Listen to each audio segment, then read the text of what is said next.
নমস্কার, আপনারা দেখছেন সংকেত মিডিয়া, সোজা কথা সহজভাবে। মহেশতলার আখড়া ফটকে অবৈধ মদের ঠেক ভেঙে দিল উত্তেজিত জনতা। উত্তেজনা সন্ধ্যা পর্যন্ত। দক্ষিণ 24 পরগনার মহেশতলা পৌরসভা 7 নম্বর ওয়ার্ডে রবীন্দ্রনগর থানার অন্তর্গত আখড়া ফটক এলাকায় দীর্ঘদিন ধরে অবৈধভাবে চলছিল জুয়া সাট্টা মদের আসর। দিনের বেলাতেও কচি কাচারা স্কুলে যেতে ভয় পাচ্ছিল। সন্ধ্যার পর সেই উৎপাত আরও বেড়ে যেত।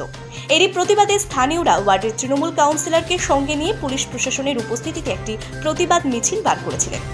শান্তিপূর্ণ মিছিল প্রায় শেষ হয়ে এসেছিল 5টার মধ্যে। এমন সময় এক অবৈধ কারবারি মিছিলে অংশগ্রহণকারীর উদ্দেশ্য করে কটূক্তি করে।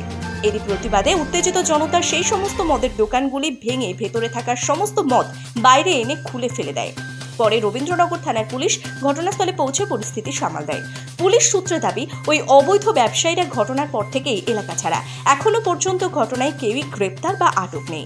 মহেশতলা পৌরসভার 7 নম্বর ওয়ার্ডের তৃণমূল কাউন্সিলর সব্যসাচী বসুর দাবি, কতিপয় ব্যক্তি নিজেদের স্বার্থেই ব্যবসাগুলি চালায়। স্থানীয় জনগণ যখন উত্তেজিত হয়ে সম্মিলিতভাবে আন্দোলন করছে, তখন এই অবৈধ ব্যবসা সম্পূর্ণরূপেই বন্ধ হয়ে যাবে। Bite Sabyasachi Basu councillor, Sabyasachi Basu councillor, উত্তেজিত মহিলা। সেই নেশার প্রবণতাকে সুযোগ লাগিয়ে কিছু কতিপয় ব্যবসায়ী যারা প্রচুর মুনাফার স্বার্থে 5 টাকা লাগিয়ে 500 টাকা রোজগার, এই যাদের লক্ষ্য, সেই লক্ষ্য পূরণ করার উদ্দেশ্যে তারা 2 নম্বরই ব্যবসা করছে। এদের পেছনে মদত প্রশাসনেরও নেই, কারোরই নেই। এরা কিন্তু যেহেতু রিমোট এরিয়া, সেহেতু এরা প্রতিদিন এই গরিব মানুষগুলোর, অশিক্ষিত নিরক্ষর মানুষগুলোর অসহায়তার সুযোগ নিয়ে এরা ব্যবসাটা করে চলেছে। এই অঞ্চলে, যে অঞ্চলে ব্যবসাটা হচ্ছে আপনারা দেখেছেন, একেবারেই রিমোট এরিয়া। এটা বন্ধ হবে কি হবে? বন্ধ এই তো আমরা সবাই যখন মানুষ যখন নেমেছে, কারণ আজকের দিনে যে এলাকা থেকে আন্দোলনটা শুরু হয়েছে সেই এলাকাতেই কিন্তু ব্যবসায়ীরা বসবাস করে।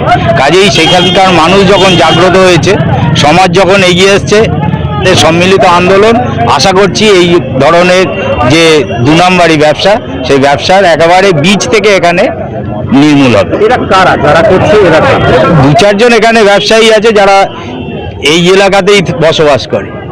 নির্দিষ্ট এদের দোকান নেই যে যেই দোকান থেকে বিক্রি হচ্ছে আপনাকে বলবো ওই দোকানে চলে যান পাবেন, সেরকম তো না। এরা কেউ সাইকেলে, কেউ মোটর বাইকে, এইভাবে ব্যবসাটা মোবাইলের মতো ব্যবসাটা করছে। এবং এখানে যারা ক্রেতা আসছে বাইরে থেকে অনেকে আসছে, যারা এই ধরনের সুযোগ সুবিধাগুলো এই রিমোট এরিয়ায় এসে নেবার চেষ্টা করছে। এখানকার মানুষ যখন জাগ্রত হয়েছে, আশা করছি এই ব্যবসা আর এখানে চলবে না। সব্যসাচী বসু, আপনি কাউন্সিলর 7 নম্বর ওয়ার্ড। Subscribe our channel.